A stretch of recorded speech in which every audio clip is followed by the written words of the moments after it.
This video is the first in our series on Lewis dot structures and molecular shapes.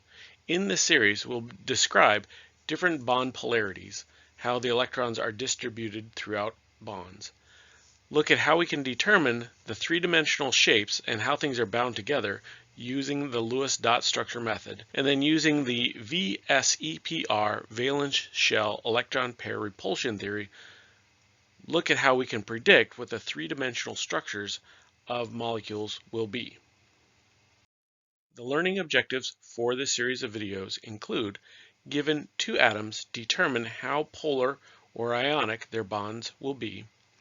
Given two or more atoms, rank them in order of increasing electronegativity.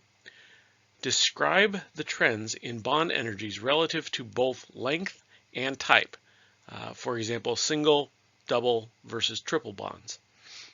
Rank molecules in order of increasing or decreasing net dipole moments. Given a chemical formula, draw the Lewis dot structure and determine the best Lewis structure, resonance structures if there are any, if a molecule will have a dipole moment or not. Determine the formula charge on each atom in the structure. Determine the electronic and molecular shapes along with their approximate bond angles. And determine the number of bonding and non-bonding pairs of electrons.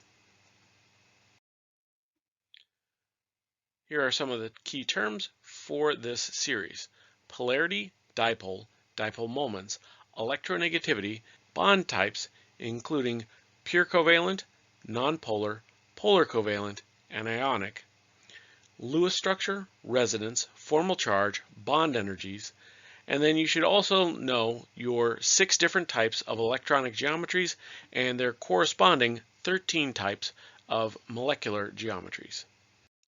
So why is it important for us to know Lewis structures and three-dimensional geometries?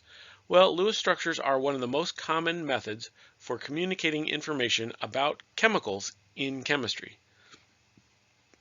If you take organic chemistry, you will rely heavily on your ability to draw and interpret Lewis dot structures.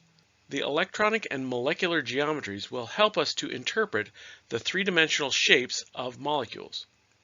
The function of small biomolecules and drugs are dictated by the three-dimensional structure and the polarity in their bonds. And drug discovery uses three-dimensional structures to predict potential drug candidates.